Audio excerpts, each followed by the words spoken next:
Muy buenas noches, compañeros y amigos presentes aquí en la Casa del Pueblo de Miraflores. Saludo fraterno a quienes nos siguen por Facebook y también por YouTube. Esta noche es la noche, sesión 21 de la Agenda Social del APRA, que conduce nuestro querido compañero Enrique Valderrama.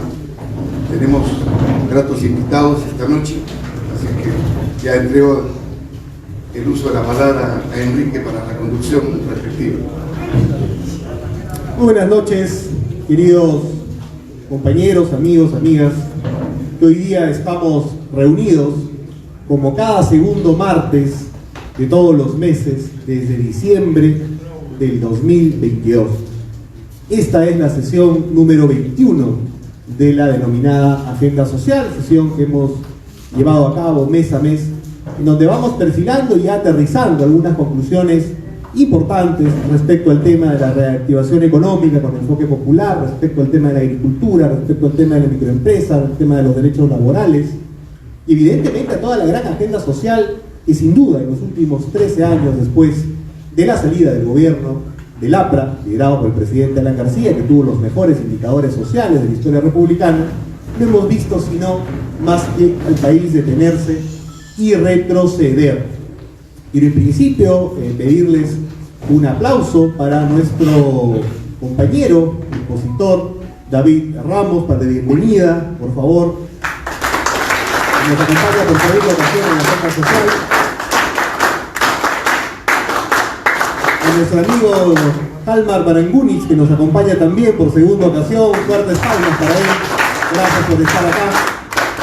A nuestro querido compañero arquitecto, que además es fundador y dirige la sección de infraestructura de nuestro Centro para la Democracia Social, el arquitecto Luis Canepa. Muchas gracias por estar acá también por segunda ocasión. A un referente del mundo sindical relacionado con el APRA, que hoy día va a clausurar esta sesión número 21, nuestro querido compañero miembro de la Comisión Política Nacional, Elías Grijalvo Alvarado. Muchas gracias por estar acá presente. Como siempre, a nuestro querido anfitrión, que ya por mes 21 estamos aquí, vamos a seguir 20 meses más por lo menos, Luis Fernando Lindo Moscoso. Gracias por...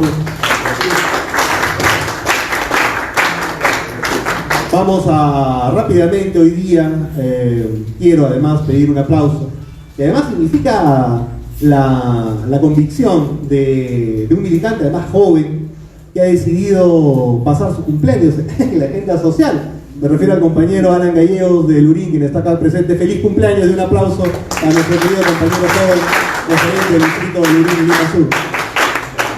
Sin mayor dilación, mis queridos compañeros, sin mayor dilación, quiero mencionar que la presidenta Boluarte, dentro de su mensaje a la nación del 28 de julio, mensaje largo, digamos, tedioso, hablando de un país que creo que no existe y hablando sobre promesas que no va a cumplir también, ha puesto sobre la discusión algo que en pocos días parece que ya se cayó, que es el asunto del Ministerio de Infraestructura.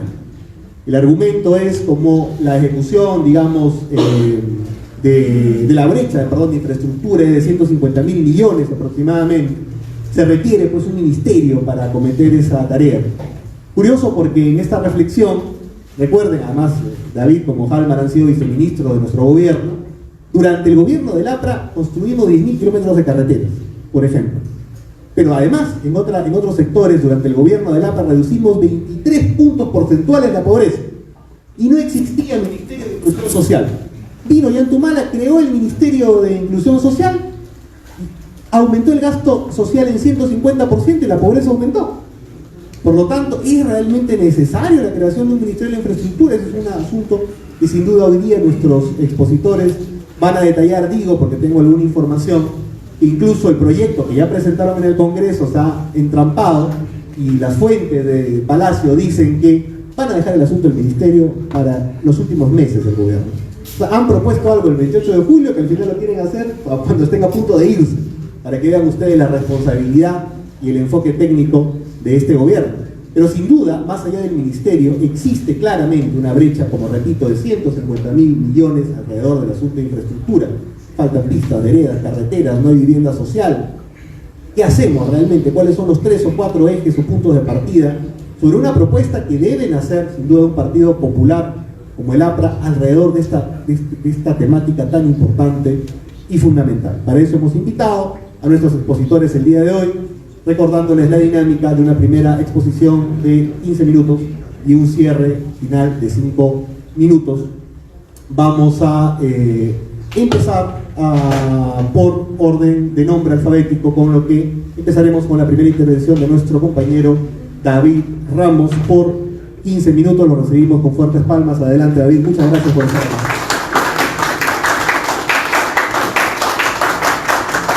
Bueno, muchas gracias por la invitación, gracias por, digamos, esta oportunidad y sobre todo felicitar por estos, estos martes, ¿no?, que se vienen desarrollando temáticas importantes, no solamente para la coyuntura actual, sino sobre todo para mirar hacia adelante y ver de qué manera se puede planificar, ¿no es cierto?, ideas concretas que puedan servir para una propuesta política en los próximos meses o años.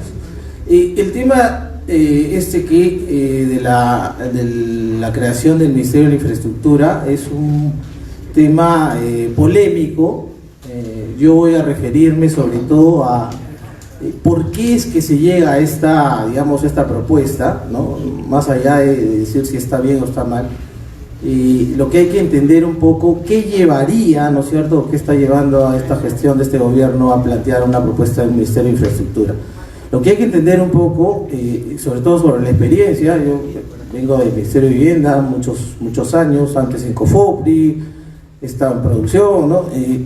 Y lo que hay que entender un poco es quién desarrolla, quién ejecuta las obras en el país.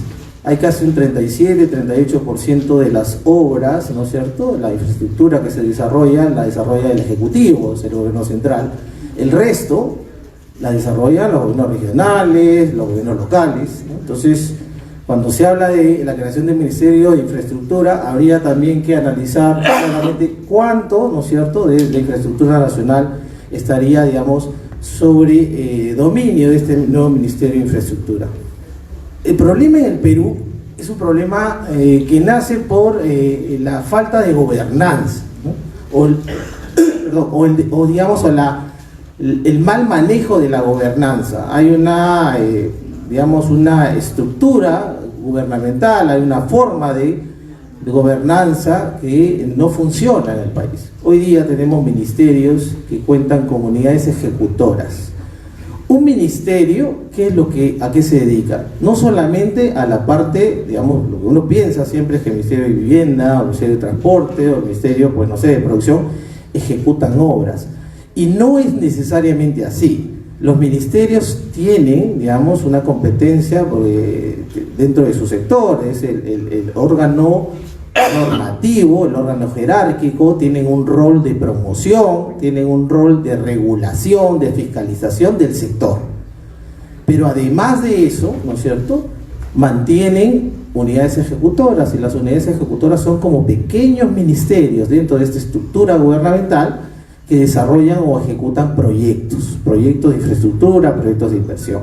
Entonces, hay que entender, ¿no es cierto?, cuando se plantea esta propuesta de creación del Ministerio de Infraestructura, se dice en el proyecto que se van a, de alguna forma, fusionar o absorber más o menos 10, 15 proyectos, ¿no es cierto?, que son unidades ejecutoras. Entonces, las unidades ejecutoras en el Ministerio de Vivienda, por ejemplo, está el PNSU, el PNSR, o sea, Programa Nacional de Saneamiento Rural, Programa Nacional de Saneamiento Urbano. Vivienda, el ministerio no ejecuta vivienda, ¿no? Lo que hace el ministerio es, de alguna forma, administra recursos, subsidios, que son distribuidos, ¿no?, y puestos a disposición para poder ejecutar vivienda por el privado.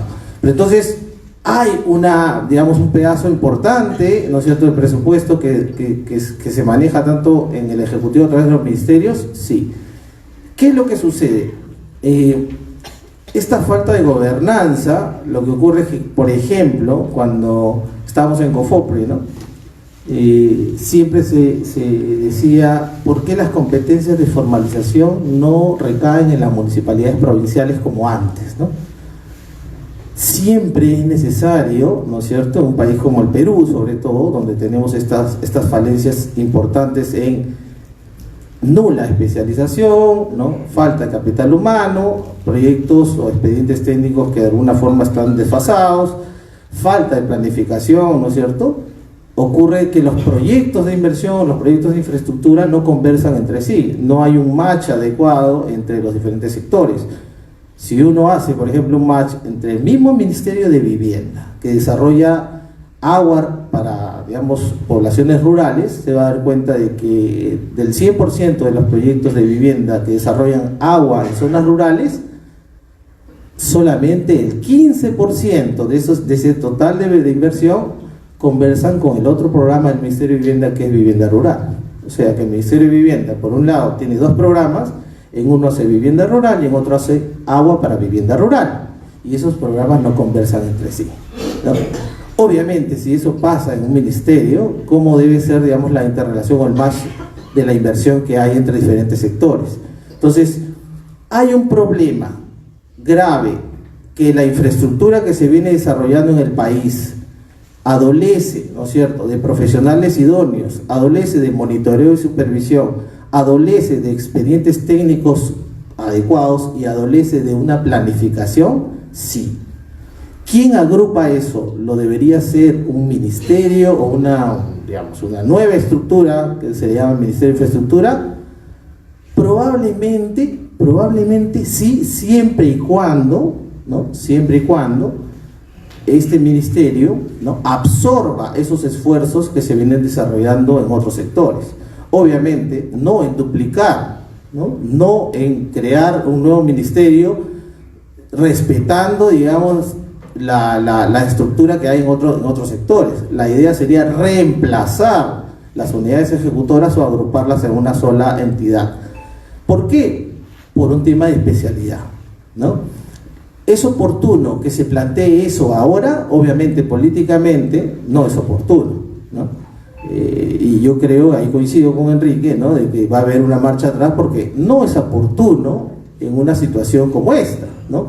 Es oportuno como una medida, ¿no es cierto?, una propuesta seguramente de un nuevo gobierno, o es oportuno en la medida en que haya un sustento y haya evidencia, ojo, y no como una decisión política, sino que haya evidencia que permita definir de que es necesario la creación de un Ministerio de Infraestructura. Ahora, no le temo yo, porque hay muchas posiciones, ¿no?, y algunos en buena hora observan de que se genera más burocracia, ¿no?, de que además esto podría ser, cada vez que hay un problema, ¿no?, la respuesta inmediata es la creación de una entidad, ¿no? Entonces, en ese sentido, sí, pues hay una crítica, porque eso no debería de pasar. Sin embargo, por esa crítica debemos de dejar de aspirar a que la infraestructura o que los proyectos que se desarrollen en el país tengan una entidad que pueda supervigilar, sea especializada, cuente con profesionales y tenga normas específicas que permitan una ejecución mucho más rápida, eficiente, transparente y además libre de todos estos problemas, sobre todo vinculados a la corrupción. Todos sabemos acá y lo vemos permanentemente. Toda obra que se desarrolla en el Estado normalmente está casi normalizado, ¿no es cierto?, el hecho del porcentaje que siempre se tiene que considerar para la coima que tiene que cobrar seguramente el alcalde o el funcionario que va a dar, digamos, luz verde a ese proyecto. Eso lo saben todos y eso es parte, digamos, de algo que también se tiene que corregir. ¿Quién está detrás, digamos, de la elaboración o ejecución de los proyectos? Es también algo sumamente importante, el capital humano, ¿no? Obviamente, si no tienes expedientes actualizados, obviamente esos expedientes no van a funcionar en el momento de la ejecución. Ocurre, y lo tengo que decir cuando mencionaba COFOPRI, que en el Perú, aunque está de repente mal visto, el tema de las competencias, ¿no?, el tema de la distribución de las competencias a veces genera un problema. Se tuvo que crear, por ejemplo, un COFOPRI para poder ordenar la formalización en un solo ente rector que permita, ¿no?, que sea especializado y permita la formalización más ordenada a nivel nacional, ¿no? Si eso en el año 96, por ejemplo, nunca se hubiera tomado esa decisión y hoy día serían las municipalidades las que siguen formalizando, imagínense, cada municipalidad es como un feudo. Cuando alguien quiere hacer un proyecto, acá estamos en Miraflores, si alguien quiere hacer un proyecto aquí en Miraflores, al frente es Surquillo. Obviamente que el proyecto que vale más, ese proyecto que además va a contar con el beneficio, ¿no es cierto?, de una planificación ordenada que sea mucho más amplia del territorio donde se está ejecutando. Entonces, debería una entidad velar por planificar, digamos, adecuadamente proyectos de inversión que involucren, por ejemplo, transporte, vivienda, que involucre hospitales, que involucre educación. Seguramente sí, es posible hacerlo con los ministerios y las unidades ejecutoras en cada una de estas instancias gubernamentales por separado. Es difícil, ¿no?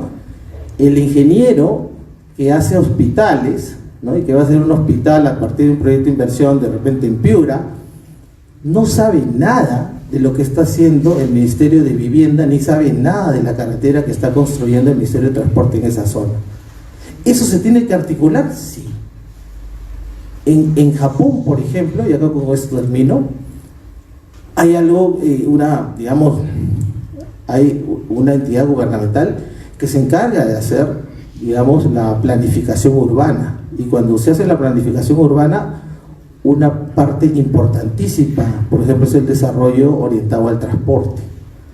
Donde uno va a desarrollar transporte o vías públicas, se va generando el desarrollo. Entonces, una solamente, ¿no es cierto?, está pensando con un equipo cómo va a ser la planificación de una zona. Hoy día en el Perú eso es imposible. Son más de 1.800 municipalidades, ¿no es cierto?, son casi 20 ministerios, que es un exceso, ¿no? Si se va a crear un ministerio de infraestructura, pues debería absorber 2 o 3 ministerios, ¿no es cierto?, en el camino, y quedarnos con 14, con 12 o con 10, ¿no es cierto? Pero yo lo que quería terminar es, no tengamos, en el caso mío, yo no tengo mucho temor, ¿no es cierto?, en plantear soluciones a problemas que existen, pero cuando haya evidencia, ¿no? Y si son soluciones sobre todo técnicas y no soluciones políticas como aparentemente se está presentando en este momento. Muchas gracias, fuertes palmas para David Ramos. Para introducir una chiquita, digamos, al debate. Enrique Cornejo publicó una opinión sobre el tema del Ministerio de Infraestructura y le hablaba más bien de dos posibilidades: o la absorción de varios ministerios con, evidentemente, muchos programas, o hablaba también de hacer una suerte de proinversión, pero únicamente para infraestructura, algo así como proinfraestructura, lo denominaba, y a propósito de lo que ha dicho David Ramos, de repente puede ser un elemento también para el debate. Vamos con la primera intervención, igual por 15 minutos, de Álvaro Marenguris, por favor, muchas gracias, lo recibimos con fuertes palmas.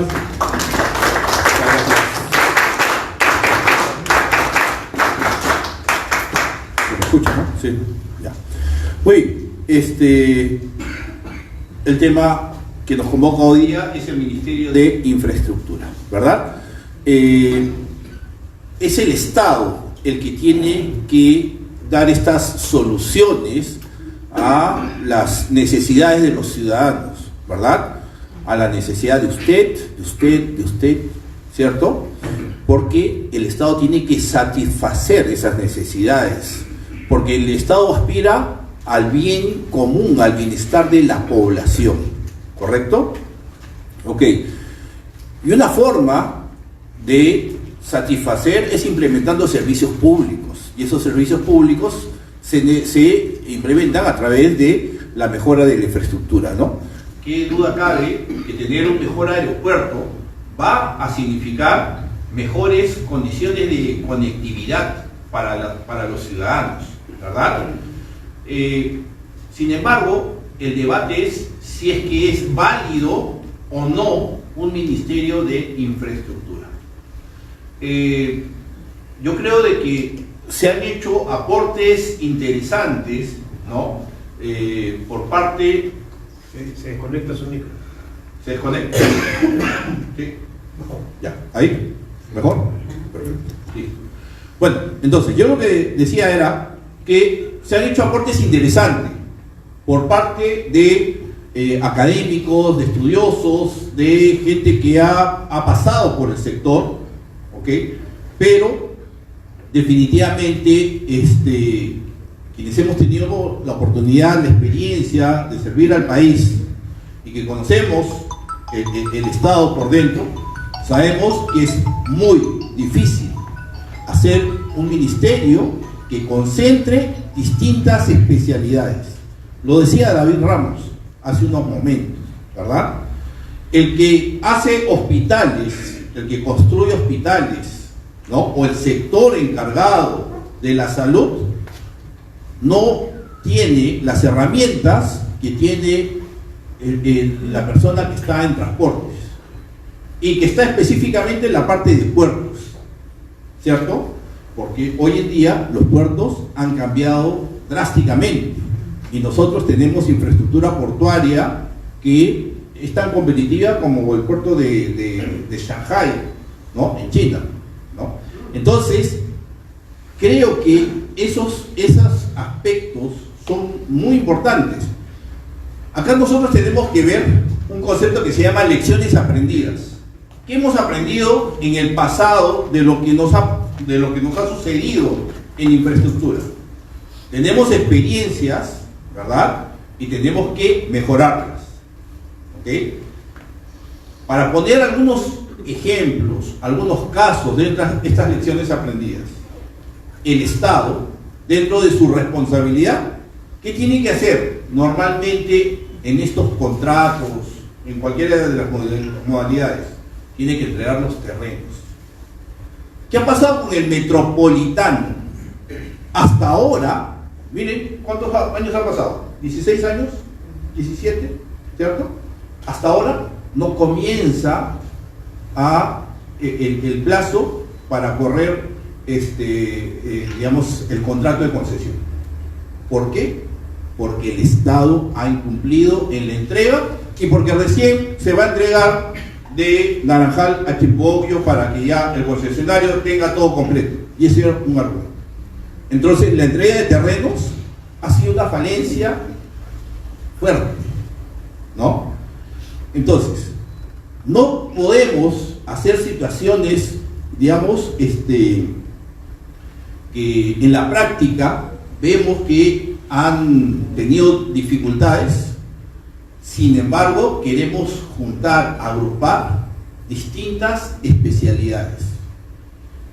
Conocemos que el Estado tiene dificultades y podemos aspirar, como bien decía David, pero las situaciones en cada sector son diferentes. En vivienda, de transportes, los que construyen colegios, los que construyen hospitales, postas médicas, es diferente. ¿Y por qué es diferente? Por ejemplo, no es lo mismo construir una carretera donde uno puede tener varios frentes de trabajo diferenciados, con diferente maquinaria, que construir un hospital que está focalizado, ¿cierto? O construir un colegio, que lo tenemos focalizado y que tiene otras características, ¿verdad? Entonces, bien decía Enrique, fuimos gobierno, hicimos 10.000 kilómetros de carreteras, se hizo DP World, que estaba proyectado para construirlo en 3 años, se hizo en 2 años, y se generó, digamos, unas expectativas que a los 5 años se iba a hacer la ampliación. ¿Qué pasó? Al año se llegó a esa demanda de 5 años. En el caso de los aeropuertos, el Jorge Chávez ha esperado creo que 12 o 13 años, ¿cierto? Miren la línea 2 del metro de Lima, eso es una experiencia, eso también está dentro de lecciones aprendidas, ¿verdad? La línea 1 se hizo en 18 meses, con marcha blanca, con puesta en servicio, y hoy en día la línea 2 ya va más de 10 años, y no se sabe si en 10 años más van a construir. A eso me refiero con el tema de lecciones aprendidas. Miren el caso de Maje Sihuas, ¿cierto? Entonces, nosotros creo que debemos de focalizar en hacer las mejoras en cada uno de los sectores, porque hemos encontrado gente valiosa, gente que conoce, gente con mucho expertise, con mucha experiencia y mucha práctica, ¿verdad? Y también reconocemos el aporte de los teóricos, de los docentes universitarios, de los grandes pensadores, pero el Estado tiene una forma de trabajar y que le podemos dar valor agregado. ¿Ah? Recuerden ustedes cuál fue el crecimiento del país en esas épocas. 5, 6, 7, 8%, se llegó hasta 9.8%, ¿verdad? Entonces, si antes se pudo hacer, ¿por qué ahora no? Porque ahora necesitamos hacer la autoridad de reconstrucción con cambios y después la autoridad de infraestructura y ahora después el Ministerio de Infraestructura y no funciona, ¿verdad? Yo trato de ser práctico y trato de digamos, aterrizar con algunos ejemplos, y para no tratar de dar, digamos, una conferencia, digamos, con terminología muy sofisticada, porque la realidad nos dice que el ciudadano de a pie lo siente, sabe que hay proyectos que no han funcionado, sabe que hay proyectos como la línea 2 del metro, ¿no?, que están mal diseñados. ¿Por qué tenía que ser subterráneo? ¿Por qué no podía ser elevado, viaducto, como se hizo en la línea 1? ¿O por qué no se hacía trinchera cubierta? ¿Por qué esas soluciones que son más prácticas? ¿Qué? Hay más movimiento de tierra, por lo tanto hay más dinero y por lo tanto hay más negocio. No. Acá por eso es que comencé por el tema del Estado, porque el Estado debe satisfacer las necesidades, pero no lo habitual de que quieren hacer obras y después se queda a medio camino porque hay diferencias, porque hay arbitrajes y así se incumplen los contratos. Miren el caso del aeropuerto de Chinchero, ¿verdad? Yo estoy poniendo algunos ejemplos nada más para que se vea, pero también hay ejemplos positivos. Por eso dentro de esas lecciones aprendidas es importante tener algunos buenos ejemplos. Se criticó mucho el aeropuerto de Pisco, ¿cierto? Y sin embargo, cuando hubo la emergencia, fue el aeropuerto alterno, el aeropuerto donde se desviaron muchos de estos aviones, ¿verdad? Ahora, que la gestión de quienes están en el gobierno no sea la más indicada, eso tiene que es responsabilidad de los gobernantes de turno, ¿verdad? Porque para eso uno convoca a los profesionales más capacitados, a los profesionales que pueden dar soluciones, que pueden tener el manejo y porque conocen las herramientas, ¿verdad? Por eso, desde que hemos salido, díganme ustedes, ¿qué mega obra se ha hecho después del gobierno del presidente García? Entonces, eso es como la cultura organizacional. Uno trabaja hacia adentro para que se vea hacia afuera, ¿verdad? Entonces, al interior del Estado, al interior digamos, de la organización, hubieron gestores que desarrollaron obras, 10.000 kilómetros de carretera, se mejoraron los ferrocarriles. Los ferrocarriles tenían unos rieles delgaditos y se cambió por unos rieles anchos. Por lo tanto, mayor capacidad de transporte de mineral, ¿verdad? Y nosotros tenemos las minas del centro, de todo el corredor, ¿no? Y por lo tanto, hoy en día podemos y tenemos la capacidad de exportar, y sabemos que las exportaciones es uno de los motores de desarrollo, la inversión pública, la inversión privada y las exportaciones, ¿verdad? Entonces, hoy en día con puertos modernos, con carreteras modernas, con aeropuertos, con ferrocarriles, con infraestructura de salud, de educación, ¿qué hacemos? satisfacemos las necesidades, generamos mayor conectividad, ¿cierto? Pero generamos bienestar en la población. Y lo que hay hoy en día es prácticamente el piloto automático que se dejó, todos los proyectos que se dejaron, pero que sin embargo lo que se busca es eficiencia, competitividad. Entonces, analizando todo lo que hemos estado conversando, es conveniente el Ministerio de Infraestructura, teniendo en cuenta que hoy en día la gestión no es adecuada y que han habido experiencia tras experiencia, como hemos puesto el ejemplo de la Autoridad de Reconstrucción con cambios, y después ha pasado a la Autoridad de Infraestructura, y ahora quieren hacer el Ministerio de Infraestructura. La pregunta creo que cae por su propio peso. Particularmente yo creo que no es el momento, no es adecuado. Existen todos los estudios y existe el Plan Nacional de Infraestructura y Competitividad, donde hay una forma de priorizar, hay toda una metodología para priorizar los proyectos.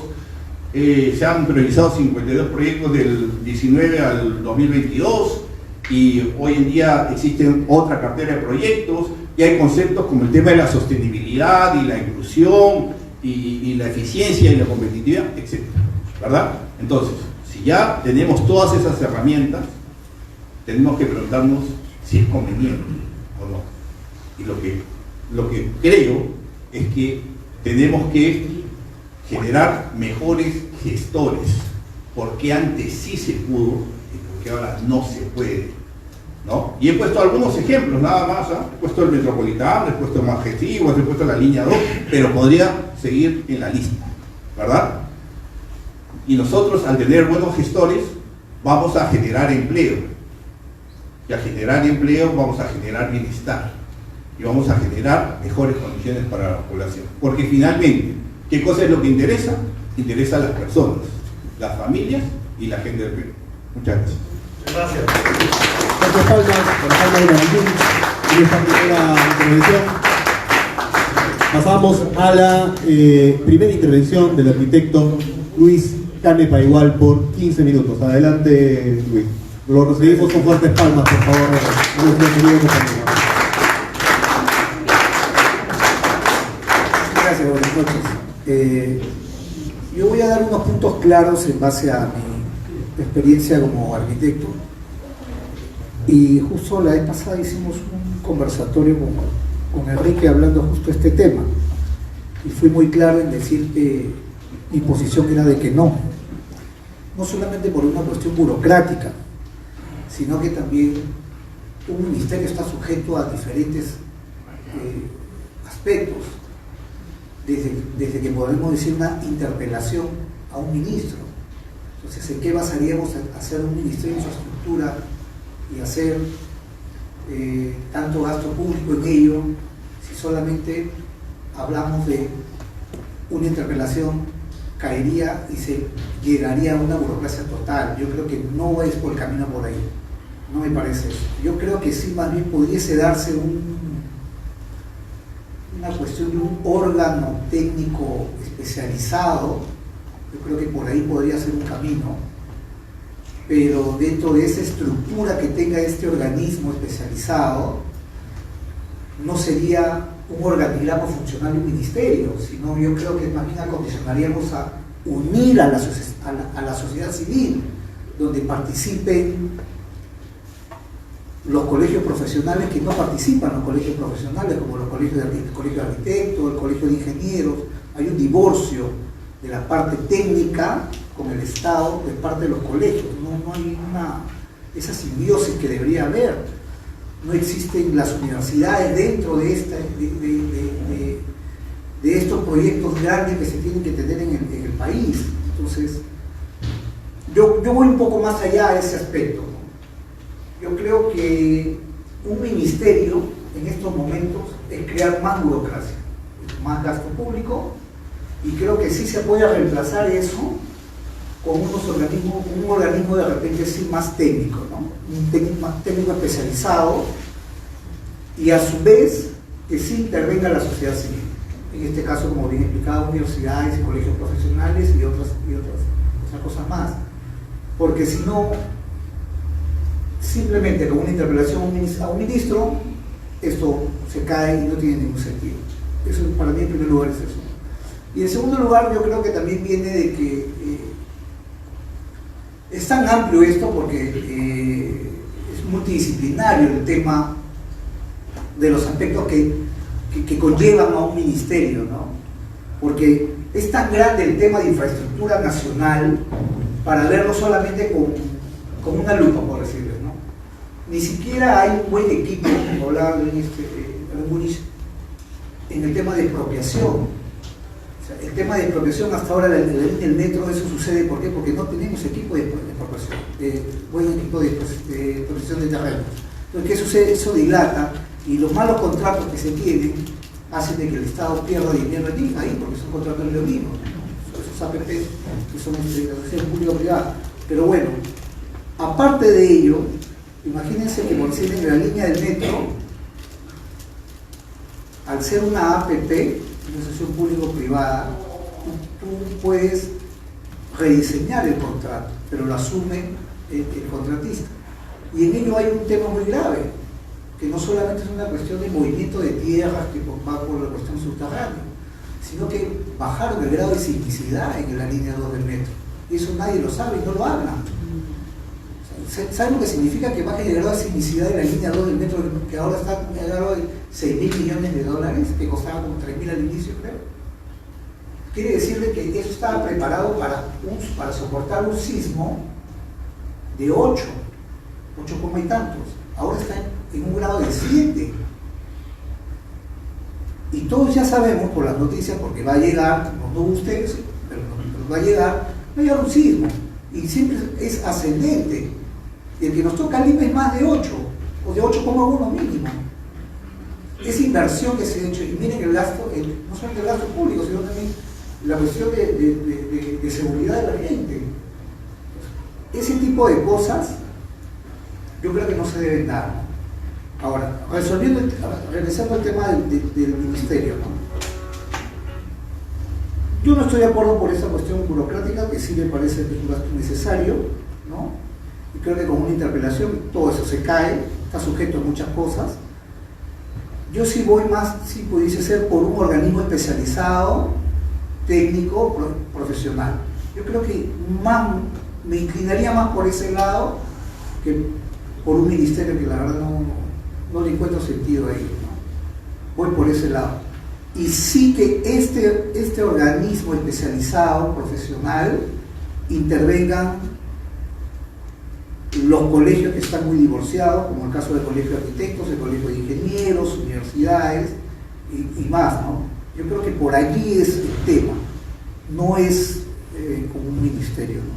Esa es mi primera posición, después voy a hacer unas conclusiones. Muchas gracias. Muy bien, vamos a rápidamente, como siempre, vamos a tomarnos 5 minutos para 5 intervenciones de máximo 1 minuto. Preguntas, por favor, máximo 1 minuto. Levanten la mano, por favor. 1, 2, 3. Un segundito. ¿Tu apellido, compañera? ¿Tu apellido? Zamudio, con Z. Muy bien. Levanten la mano los demás que pidieron la palabra. Sí, es el compañero Ángel, ¿no? ¿Alguien más? ¿Nadie más? No, falta uno. Nadie más, ¿no? Ok, bien. Empezamos entonces, compañera Zamudio. Adelante. Sí, claro. Buenas noches con todos, buenas noches a cada uno de ustedes.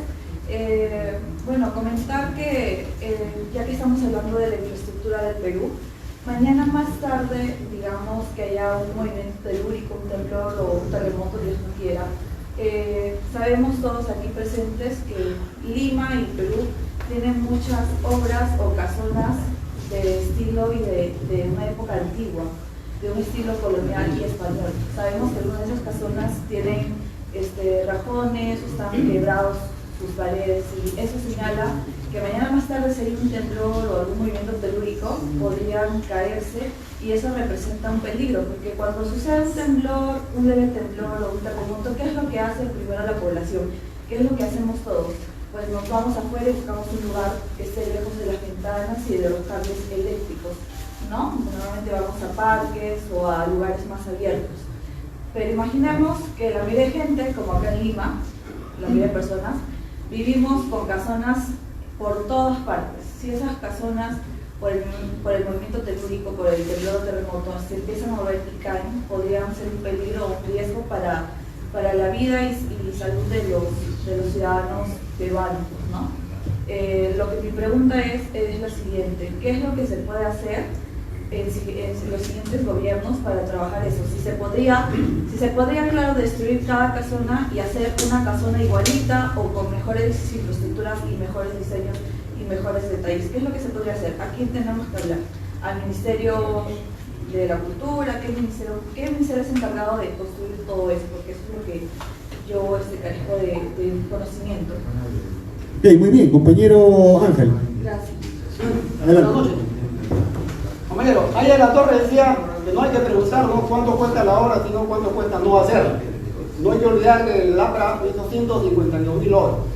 Y parece que este gobierno plantea proyectos utópicos. Acuérdense ustedes que ellos nos prometieron el Ministerio de Ciencia y Tecnología y no pasó nada. Pues bien, yo lo que quiero saber, el puerto de Chancay va a necesitar infraestructura.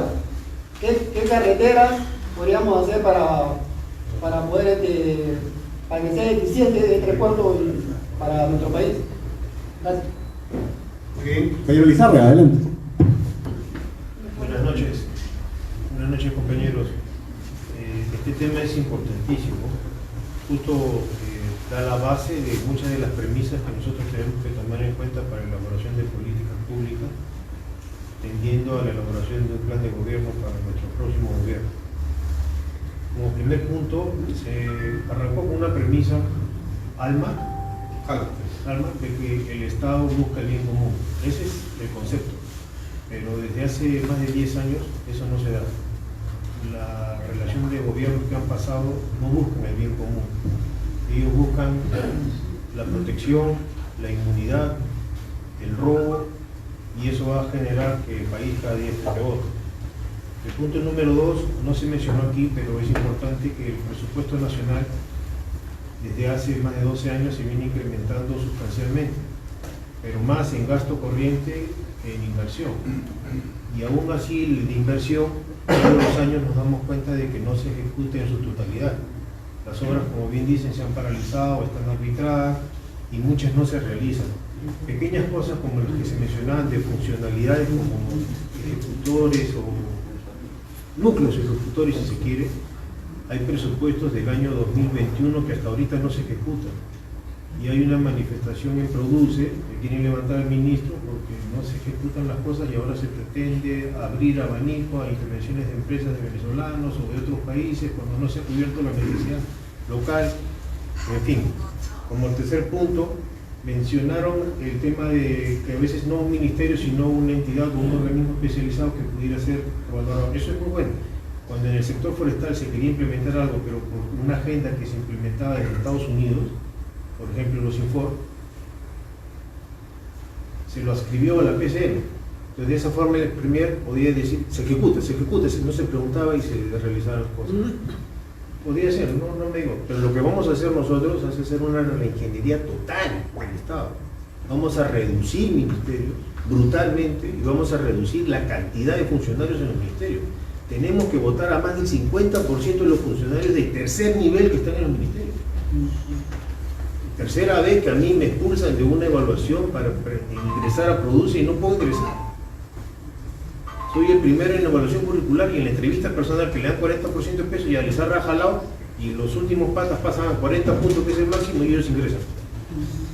Y hasta ahorita no ejecutan los fondos de compras en Perú. Y como último punto les quería mencionar que hay una intervención que hizo un compañero, no recuerdo su nombre, que es muy importante. Cuando uno no realiza en el momento adecuado la obra, y eso se ve en Estados Unidos mucho, posteriormente cuando lo quieren realizar, Solamente el valor del terreno hace que la obra sea inviable porque cuesta 4, 5, 6 veces más. La vía expresa, la ampliación de la vía expresa, los segmentos finales de la vía expresa va a costar más que toda la obra. Y algo que sí tenemos que hacer un mea culpa es de que el gobierno aprista en su segunda versión no impulsó el tema del tren longitudinal o el tren de la costa. Esa es una obra que nosotros tenemos que impulsar sí o sí, y que se tiene que conectar con el tema del puerto de Chancay, más las carreteras de penetración y los trenes que van hacia el interior. Muchas gracias, disculpen. Muy bien. Seguimos, han tenido algunas intervenciones más. Claudia Espinosa, adelante. Muy buenas noches, muchas gracias, lo felicito a todos por sus exposiciones. Quisiera hacer una pregunta. Nosotros tenemos diferentes tipos de infraestructura, ¿no es cierto? Educativas, de salud, etc.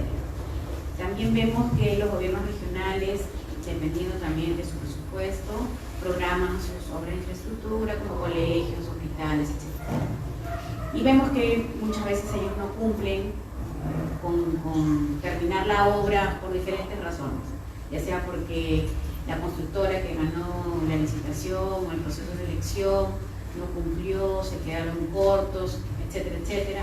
Y pasan años y años y tienes un elefante blanco, ¿no? Pero la pregunta que yo quería saber es si ustedes conocen o saben de que exista un plan sobre desarrollo de infraestructura para el crecimiento económico, es decir, por ejemplo, no sé, obras de trazabilidad, porque yo viajaba a la selva, por ejemplo, y ellos, los agricultores de la selva dicen que ellos en las zonas, cuando llueve, que es en la época de verano, ellos no pueden sacar sus productos porque vienen los huaicos y las pistas o las trochas carrozables, obviamente se bloquean y no pueden sacar su producto y al final terminan perdiendo la venta de sus cosechas. Entonces quisiera saber si existe alguna entidad o algún ministerio que tenga esos proyectos y si estos proyectos ya existen y qué es lo que faltaría para que se lograran culminar o empezar las obras, pero que sea realmente alguien que se dedique a hacerlo, ¿no? O sea, ya, ministerio no porque es muy burocrático, ya, pero ¿quién tendría que hacerlo? Porque tenemos obras que hace el MTC, tenemos obras que hace Vivienda, tenemos obras que hacen, es más, hay entidades públicas que hacen obras dándole presupuesto a municipalidades y las municipalidades terminan haciendo obras pequeñas, ya sea bermas, ya sea veredas, ya sea pistas carrozables, trochas carrozables, etc. Quisiera saber quiénes serían los responsables o quiénes deberían ser los responsables y cuál sería en todo caso la solución para ello. Gracias. Muy bien, Fernando Butrón, adelante. ¿Qué tal?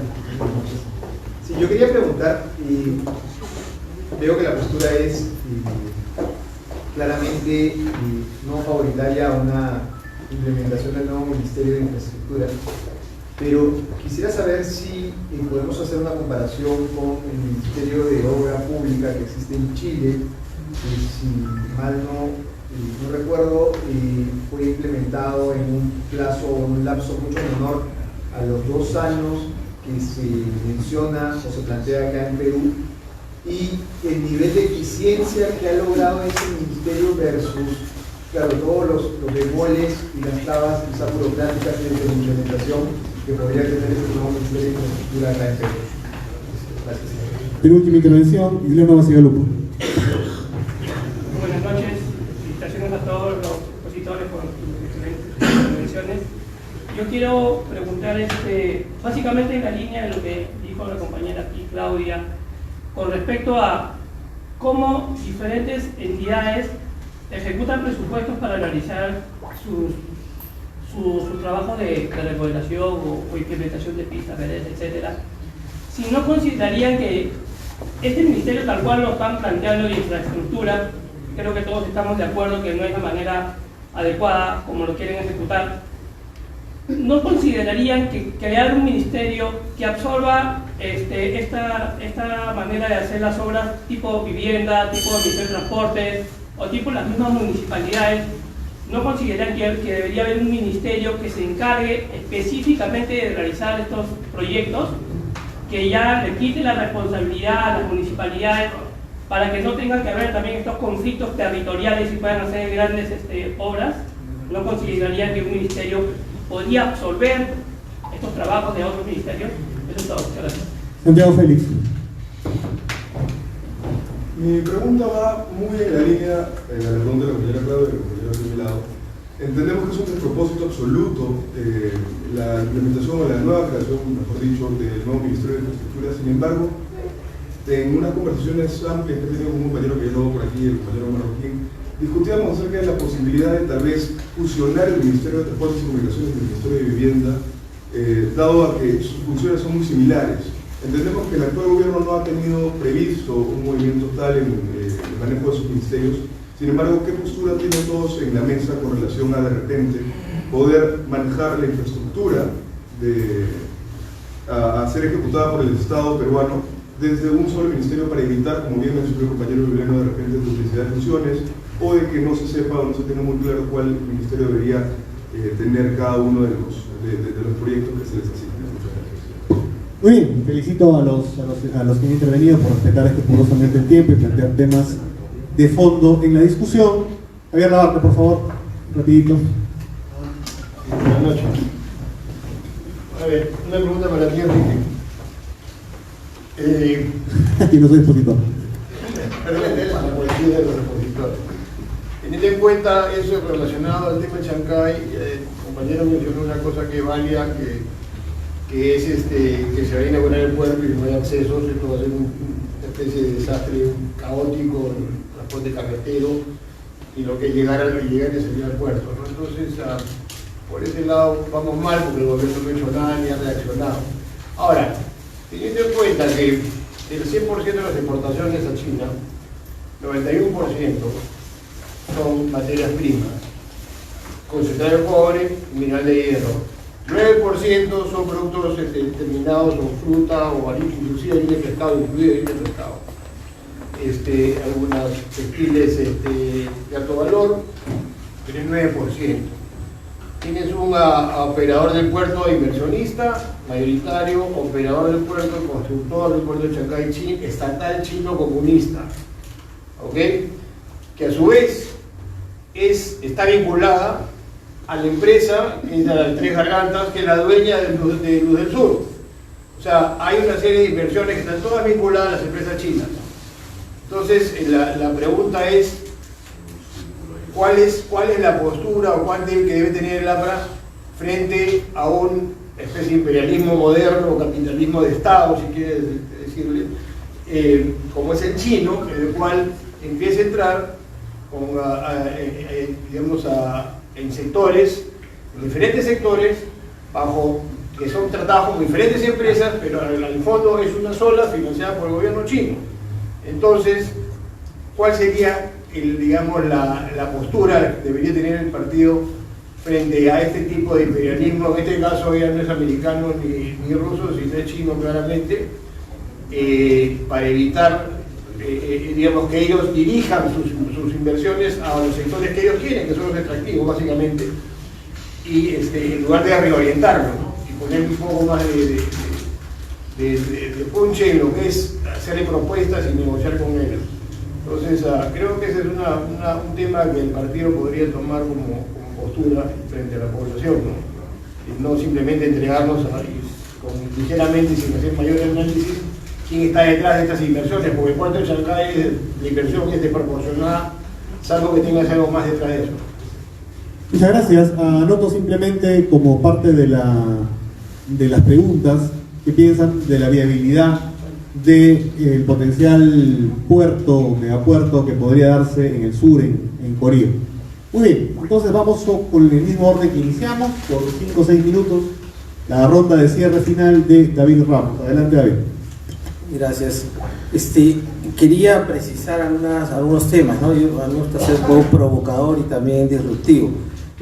Yo sí creo que al comienzo, en la primera intervención, mencioné de que sea ministerio, sea órgano especializado, pero sí se requiere, o sea, llamémosle ministerio, pero por el nombre no es que vamos a bloquear, digamos, la propuesta, ¿no es cierto? Puede llamarse como sea, pero lo que sí es necesario, y hay que explicarlo de repente mejor, es que se requiere una entidad en el país que maneje la infraestructura, no toda. Empezamos la intervención, dije que el 37% de las obras de infraestructura están a cargo del Ejecutivo, las demás están, digamos, en otras manos, ¿no es cierto? Entonces hay que empezar por ahí. Es verdad, por ahí se decía, ¿por qué no las obras grandes, los megaproyectos los desarrolla el Estado a través de una entidad especializada? Vuelvo a decir, se llame ministerio, se llame organismo técnico especializado, lo que fuese. Hoy día se hace obra pública, ¿no es cierto?, proyecto de inversión bajo 5 modalidades, ¿no? Está la ley de contrataciones, está obras por impuesto, está asociación público-privada, está proyectos en activo, iniciativas privadas. Ustedes van a un ministerio, voy a decir cualquiera, ustedes van al ministerio, no sé, vamos a decir de Agricultura. ¿Saben cómo desarrollar obras por impuestos? No saben. Vas a la unidad formuladora, que es el órgano que formula los proyectos y que después se los pasa a la unidad ejecutora de los ministerios para que ejecuten el proyecto. Le preguntas, ¿sabes cómo desarrollar este proyecto por asociación pública-privada? Te va a decir no. Pero vas a otro ministerio, de repente al Ministerio de Vivienda, y sabe. Y vas a Transporte y sabe. Entonces, obviamente, esas desventajas, ¿no es cierto?, esas diferencias, vas a una municipalidad provincial o un gobierno regional y tampoco saben ni manejan este tipo, digamos, de alternativas de contrataciones del Estado. Entonces, ¿quién maneja eso? ¿No es necesario acaso de que todos manejen un mismo lenguaje? O sea, es imposible ser competitivos en este mundo cuando tienes un ministerio que tiene una unidad ejecutora que maneja los 5 procedimientos para contratar obra pública y tienes una municipalidad o otro ministerio que está al frente que solamente maneje digamos, la ley de contrataciones, ¿no?, la básica. Entonces, sí es verdad, y creo que lo han dicho también acá y también en la sala, que por ejemplo yo empecé, y lo dije, en COFOPRI en el año 98, perdón, y en el 2001 se hablaba del periférico vial norte.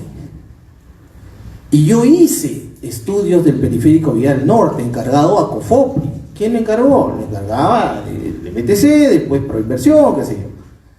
Y nosotros hicimos estudios de diagnóstico. ¿Y por qué necesitaba, digamos, el ministerio que alguien le haga el diagnóstico? Porque no son especializados para hacerlo. Han pasado 23 años y hace poco vi en la televisión, ¿no?, que firmaba Proinversión diciendo, se adjudica. Yo dije, se adjudica la obra, no, se adjudica, ¿no?, parte de los estudios. ¿Qué ha pasado en ese tiempo? Que como Transporte, que era el que iba a ejecutar la obra, no sé si Transporte a la municipalidad, ¿no es cierto?, al final no es especializado en saneamiento físico legal. Entonces el problema es que tanto tiempo ha pasado que esa zona que estaba saneada y ya estaba expropiada se han vuelto a ocupar y COFOPRI ha venido porque nadie le dijo nada y formalizó. Ese es el problema. El problema es que nosotros necesitamos una cabeza que comience a pensar en una planificación global, general, importante. Es decir, si vamos a hacer, ¿no es cierto?, el nuevo aeropuerto, ¿qué hacemos con el otro aeropuerto? No saben qué hacer con el otro aeropuerto. El aeropuerto que nosotros usamos, el Jorge Chávez, no se sabe qué va a hacer. Dicen hotel, dicen centro comercial. Y la línea del metro va a llegar al nuevo aeropuerto, no está planificado tampoco. Y ha tenido que salir el ministro a decir, estamos haciendo los expedientes para ver de qué manera negociar para que llegue. Es imposible en un país como el Perú que el mismo ministerio no converse sus propias unidades ejecutoras ni sepan qué cosa van a hacer con los proyectos. Ese es el problema.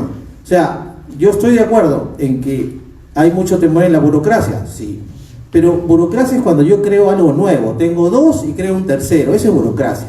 Pero si yo creo algo que va sobre estos 2, con un mismo presupuesto se hacen las cosas, ¿no? O sea, no hay que tenerle mucho miedo, por eso digo, a planteamientos que busquen mejorar las cosas. Tenemos muchísimos años en el país, en gestión también, y nos damos cuenta qué cosa está bien y qué cosa está mal. Alguien dijo por ahí, el Ministerio de Infraestructura en Chile, ¿está funcionando? Parece que está funcionando. Hay proyectos también con esto termino, infraestructura sostenible. ¿Qué quiere decir? Infraestructura ligada a proyectos que buscan resolver necesidades esenciales. Por ejemplo, el agua, el gas, hospitales. No sé, no voy a decir vivienda, pero porque vivienda es un problema social, ¿no es cierto? Pero está más vinculado al tema privado, ¿no es cierto? Pero hay proyectos que pueden y buscan resolver temas esenciales. Eso puedes encargarle a una entidad, vamos a decirlo así, que se encargue de buscar con especialistas. Ya no necesito de COFOPRI, ya no estoy supeditado a cultura para que me dé el visto bueno del CIRA, no estoy supeditado a que me resuelva el saneamiento físico legal, no estoy supeditado a que, pues, no sé si pasa por ahí o no un proyecto vial. Ese ministerio debe tener competencias o entidad, competencias, una norma especial, y tiene que haber incentivos también, básicamente, que busquen resolver problemas grandes, ¿no? El ministro anterior del MEF, ¿no? El señor del año 2023, recuerdo que una reunión con Proinversión dijo, son 120.000 millones los que resuelven la infraestructura de corto plazo del país, pero son 375.000 millones de soles, o sea, casi 3 veces lo que resuelve la infraestructura a largo plazo. Si nosotros seguimos trabajando en corto plazo, vamos a estar discutiendo esto mismo en 3 o 4 años más adelante. Nosotros tenemos que tener una visión, ¿no es cierto?, hacia el largo plazo y pensar en primero y prioritario lo esencial, y a largo plazo estos proyectos y este déficit que todavía genera brecha, digamos, en infraestructura a nivel nacional. Muchas gracias. Fuertes palmas. Vamos con la segunda intervención. Muchas gracias. A ver, varios temas. En primer lugar, nuevamente reafirmo que el Estado es quien se tiene que encargar de satisfacer las necesidades de los ciudadanos, ¿no? Y tiene que satisfacer las necesidades de salud, la necesidad de educación, la necesidad de transporte, de seguridad, etcétera, ¿verdad? Entonces, por eso es que se hace arquitectura de gobierno. Los 3 niveles de gobierno, gobierno nacional, gobiernos regionales y gobiernos locales, deben estar articulados, ¿cierto? Por eso existe, contestando a una de las preguntas, un plan nacional de infraestructura y competitividad, ¿verdad? Y hay un sistema rector para la inversión pública y para la inversión privada, ¿verdad? La rectoría la tiene el MEF, y todos los organismos, las OGPP, de todos los ministerios, de todos los gobiernos regionales, de las municipalidades, coordinan con cada una de las unidades formuladoras y ejecutoras, como bien nos ha dicho David, ¿verdad? Entonces, existe una cantidad de organismos, por ejemplo, sobre la intervención primera que hizo la señorita Zapata, ¿no? Zamudio, perdón, sobre el tema de las viviendas. Existe CEDEPRED ya se encarga de todos estos pliegos de desastres, ¿verdad? Entonces, ¿a qué me refiero? Que el Estado tiene ya una organización, desde mi punto de vista, que atiende a casi todos los temas, pero obviamente lo ideal es buscar eficiencia y perfeccionar, y si hay una necesidad de fusionar instituciones o mejorar, optimizar, buscando esa eficiencia y esa competitividad, bienvenido, ¿verdad? Sobre el tema del puerto de Chancay y sobre el tema de puertos, existe, digamos, este concepto que se llama la armonía entre el puerto y ciudad, ¿verdad? El puerto es, digamos, un generador de bienestar, de fuentes de trabajo, ¿no? De divisas, porque, a ver, las empresas exportadoras, ¿les interesa a los gobiernos? Sí. ¿Por qué? Porque generan trabajo, y al generar trabajo generan puestos, trabajos formales, con todos sus beneficios, y a la vez pagan impuestos. Entonces ganan las empresas, ganan los trabajadores y gana el Estado. Es un win-win, ¿verdad? Entonces, nos interesa que tengamos puertos eficientes y hemos dado un paso significativo en el tema portuario, por supuesto que sí. Tenemos en el Callao a 2 de los 4 más grandes operadores a nivel mundial, a DP World y a APM Terminals, 2 de los 4 más grandes en el mundo, ¿verdad? Y hemos pasado de tener un puerto en donde se tenía que contratar 50 trabajadores para que hagan la estiva y desestiva, ¿verdad? La carga y descarga al hombro, a pasar con las grúas de patio, las grúas de muelle, y puertos modernos, más pequeños, pero tan igual de modernos como lo que podemos encontrar en Amberes, o en Barcelona, o en cualquier otro lugar del mundo, ¿cierto? Entonces, a nivel portuario, creo que estamos dando un paso significativo y hemos, le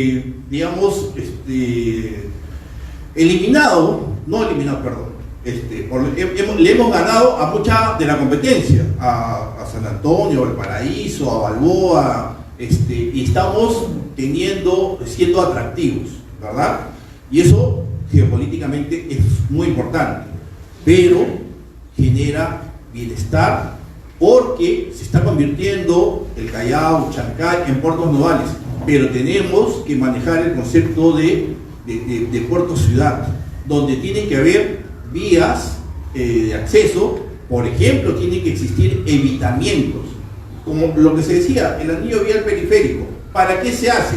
Para que el transporte de carga y pasajeros evite la ciudad y no deteriore las pistas que no están preparadas para el transporte de carga y pasajeros, que en la actualidad se utiliza, ¿no? La Javier Prado o la avenida Canadá, todo eso se utiliza para el transporte de carga y de pasajeros, ¿verdad? Y que va hacia el Callao. Entonces, en Chancay tenemos la oportunidad de planificar, de mejorar y de hacer este concepto armonioso entre el puerto y ciudad. Y ya lo hemos experimentado y estamos viendo que hay buenos resultados, ¿no? Sobre el tema de trochas carrozables, creo que ese es un tema en el cual se hizo un aporte. El gobierno del presidente García tuvo un aporte significativo porque existió lo que se llamaba, porque creo que lo han descontinuado por alguna razón, lo que se llamaba Proyecto Perú. ¿Qué significa?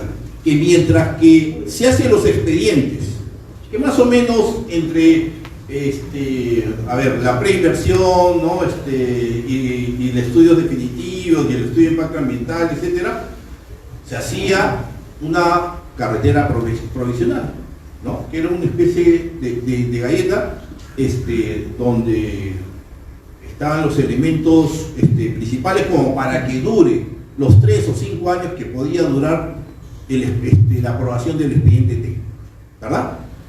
Entonces, pero eso se ha dejado de lado. Pero sin embargo, ya ha existido, se ha implementado, se ha ejecutado con gran éxito, y ¿por qué no retomarlo? ¿Cierto? Porque sabemos todos que mientras que se hace el perfil, se hace la factibilidad, se hacen los estudios de ingeniería, se hace el estudio de impacto ambiental, el estudio de impacto ambiental que tiene el componente medioambiental y el componente social, y el componente social tiene las expropiaciones, las afectaciones, las audiencias con los pueblos, las audiencias con cada uno de los afectados, etcétera, ¿cierto? Entonces todo eso demanda tiempo, y entonces en la medida que se hace eso, se aplica el Proyecto Perú, que ya se hizo, y con gran éxito. Y por eso, digamos, muchas veces son materia de consulta algunos de esos conceptos, ¿ok? El Ministerio de Obras Públicas de Chile es cierto que funciona, pero también tiene dificultades, como bien lo decía David, las 5 modalidades de contratación, ¿no? La administración directa, que es para obras pequeñas, municipales, la obra pública, la ley de contrataciones y adquisiciones del Estado, obras por impuestos, que paradójicamente este año se ha bajado en cantidad de dinero, cuando eso es importante para las empresas, sobre todo en el interior del país, para estar bien con lo que denominamos los stakeholders, es los grupos de interés, con las comunidades, con los trabajadores, con los accionistas, etcétera, ¿verdad? Obras por impuestos Una minera decía, voy a hacer este corredor o voy a hacer esta obra, etcétera, con cargo en los impuestos futuros, pero la ponía en 2 años o en menos tiempo, algo que podía durar en experiencia del Estado 10, 15 o 20 años, ¿verdad? Traer a valor presente y ejecutarlo. Asociación público-privada, ¿qué duda cabe? Que hemos logrado hacer diseño, o sea, estudios, construcción, operación y mantenimiento para proyectos de 15, 20, 25 años, ¿verdad? No es algo que hayamos inventado nosotros, son experiencias internacionales y que con asistencia técnica de organismos internacionales se ha implementado. Y ahora una de las últimas es estos contratos de gobierno a gobierno, pero que están resultando más caros y por lo tanto hay que evaluar si es conveniente. Se hicieron en los Panamericanos, se quieren hacer en la nueva carretera central, en fin, habría que evaluar. Pero también es necesario la capacitación en el Estado, porque quiero poner 2 ejemplos. El primero es el Parque Canepa. Se plantea como una concesión. Una concesión es una asociación público-privada, pero eso no es una concesión. Entonces allá hay un tema del concepto, ¿no? Porque de repente es necesario eso que se llama asistencia técnica por organismos especializados. Yo creo en la buena intención de los gobiernos locales de mejorar su infraestructura, sus proyectos, pero creo que es necesario que los organismos especializados acudan en ayuda para un tema de capacitación y para un tema de asistencia técnica. Y el tema de los semáforos del Callao, ¿cierto? Los semáforos del Callao, todo el mundo llegaba al Callao y bajaba la velocidad, ¿verdad? Pero eso se hizo a través de estas modalidades de esta asociación pública-privada, ¿verdad? Con sus deficiencias y todo, funcionó. Pero la idea es que exista una capacitación en estas modalidades y bueno, he tratado de responder y creo que después de cada una de estas respuestas me reafirmo en que no es conveniente, por lo menos por el momento, el tema del Ministerio de Infraestructura. Muchas gracias. Carlos Palma. Agradeciendo al escritor de venir aquí hoy día. Y intervención final del arquitecto compañero Lucho Canepa. Fuertes palmas para recibirlo también. Adelante, Lucho. Voy a dar, acá he apuntado algunas respuestas respecto a las preguntas que se hicieron y básicamente todas se responden simplemente con un tema de gestión pública. Pero fácil es decir, bueno, en estos momentos no hay buenos gestores públicos, como sí se quedó demostrado en el segundo gobierno del presidente García, porque en el segundo gobierno de García no se habló de hacer un Ministerio de Infraestructura, y ahora sí. Entonces, no, perdón, sí. Pero sí hay. Lo que pasa es que no hay en el gobierno. Claro, pero a lo que voy es de que todo es con decisión política.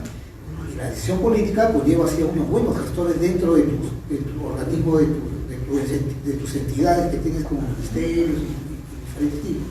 Entonces, ¿qué sucede? Pero al gestor público, acá hay algo que no se ha conversado y se ha dicho. Al gestor público lo persigue la Contraloría como una cacería de brujas. No solamente es una cuestión de que la Contraloría, con actos de corrupción como que ya se hizo con Odebrecht, descaradamente, y no se han castigado frente a eso, hay buenos gestores públicos en las entidades del Estado que tienen temor a colocar firmas o dar veñas o dejar que avance el proceso por un tema de que no están protegidos. Entonces hay que tomar en cuenta ello. El control interno en cuestión de la Contraloría, ese es un tema que no se ha tocado y hay que tomarlo en cuenta. 2. Se conversó de que a veces se quedan las obras, grandes obras de infraestructura y que no avanzan y todo esto y a veces terminan en arbitraje. Dentro de los contratos me parece que sería una solución a ello ya no solamente llegar a un arbitraje sino también implementar las JRD. Las JRD son las juntas de resolución de disputas que son más rápidas, más prácticas, más viables que un arbitraje. Y así se van a destrabar muchísimas grandes obras que se están dando. Eso no se está tomando en cuenta. Los colegios, los COA, el Ministerio de Educación, recién hay una gran gerencia pequeña, pero está ahí luchando y ya están implementando los JRD dentro de los contratos, ¿no? Para que esto pueda caminar y no quedarse en arbitrajes y todo eso. Lógicamente que la estructura ministerial para formar un Ministerio de Infraestructura no va a ser igual, que es totalmente distinto a un organismo especializado, ¿no? Respondiendo a la pregunta de si es una variable entre el nombre técnico o no. Un ministerio es un ministerio, un organismo especializado es totalmente distinto. El tema de gobierno a gobierno, inclusive ya se pronunció el Colegio de Ingenieros de una forma muy drástica. Más bien el Colegio de Arquitectos está medio tibio en ese aspecto. El que está a cargo del ingeniero Jorge Benavides, la posición es muy clara, diciéndole que ellos no están de acuerdo con el tema, es un abuso con el tema de gobierno a gobierno, las obras de gobierno a gobierno, para hacer inclusive obras de infraestructura educativa, o sea, como que si las empresas de nuestro país no están capacitadas para hacer colegios, o sea, es una vergüenza, ¿no? El abuso de la forma descarada que están usando el tema de gobierno a gobierno.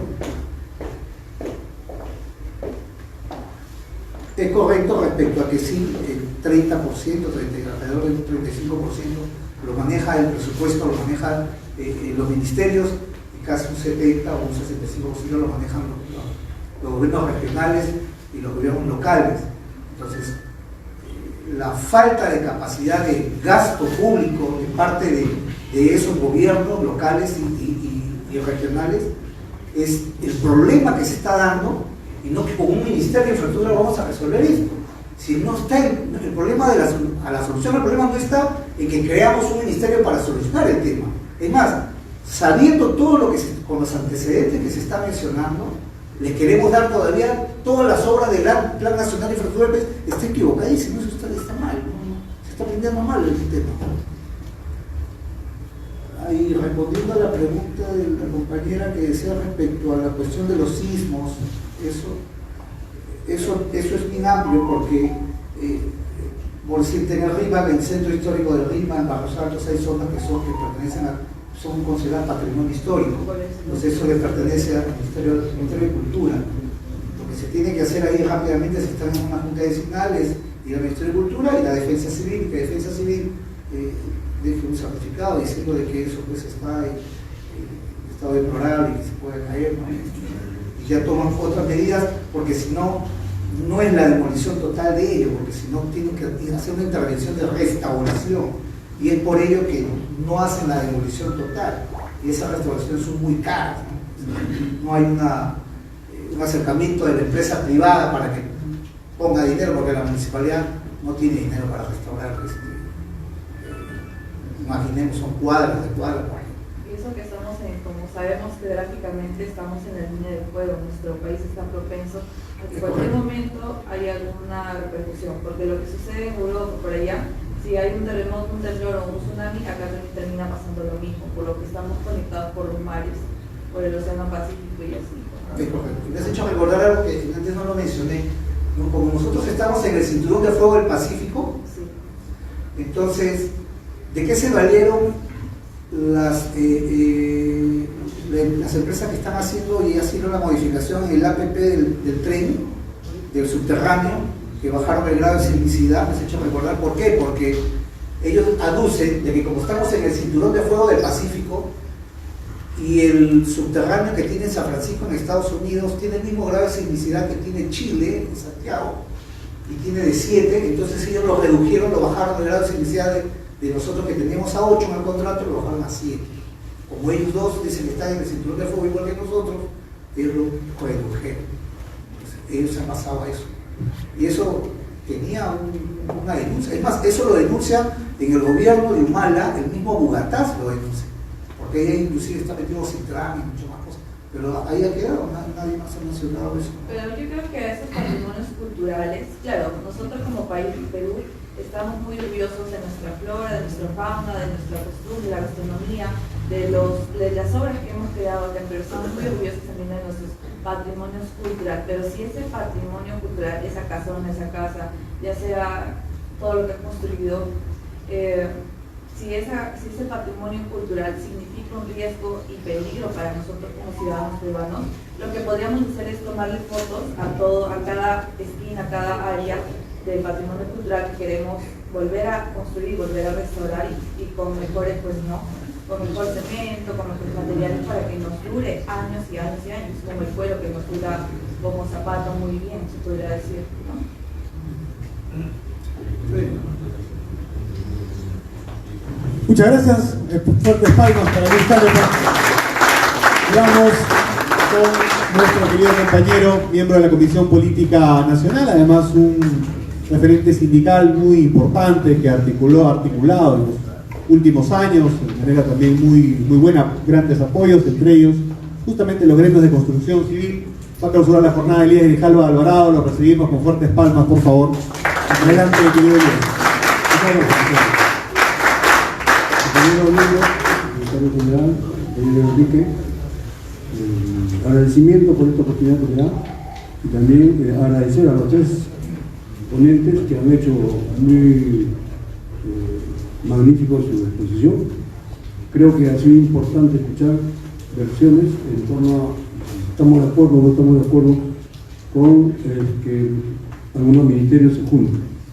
Lógicamente este es un tema un poco complicado, bien complejo, y también ellos nos han venido a exponer las cosas como están, cuál es la situación actual, pero lo que no hay que olvidar es lo que hizo el compañero Alan García durante sus 5 años de gobierno, donde prácticamente se despegó el país, se bajó la pobreza, se hizo obras públicas, y a los trabajadores, para la redundancia, nos facilita, nos da la oportunidad de conseguir más trabajo, y eso es lo que nosotros siempre estamos logrando, ¿no? Y cuando se hacen obras públicas, puede ser el Estado o pueden ser también obras privadas, creo que es importante para todos nosotros.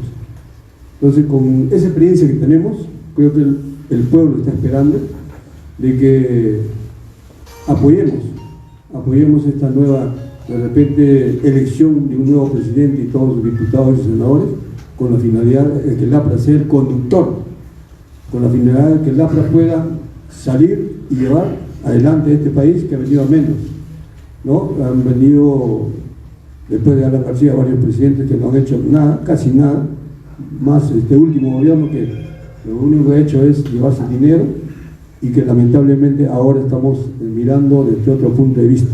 Nadie confía en nadie, porque echan la culpa a los políticos. Pero yo creo que las organizaciones que se han formado últimamente no tienen mucha validez. El APRA tiene 100 años de vida histórica e institucional y por lo tanto creo que hay que seguir ese rumbo, ese camino. Y muy bien que los expositores hayan dicho su parecer, hay cosas muy interesantes, hay que ponerlo en práctica, y también lo que ha dejado como legado el compañero Alan García en su gobierno, que ha priorizado las obras grandes, y ahí están para contar, faltan las manos, son bastantes las obras que han hecho a nivel nacional. Bueno, yo creo que el día de hoy todos habrán sabido escuchar, sacarán sus propias conclusiones, pero definitivamente que hay que cambiar el país, hay que cambiarlo. Yo agradezco siempre también a Enrique, que siempre permanentemente está dándome la oportunidad de poder estar frente a ustedes y decirles algo. Yo creo que el país necesita ahora, por el momento, más o menos unos 4 millones de puestos de trabajo, de creación de puestos de trabajo. Entonces es interesante que haya más obras. Aquí no le va a gustar que haya más obras. Eso mueve todo, mueve la economía de un país. Entonces, lo que pasa es que este gobierno se ha encontrado con las pelotas, con la construcción de un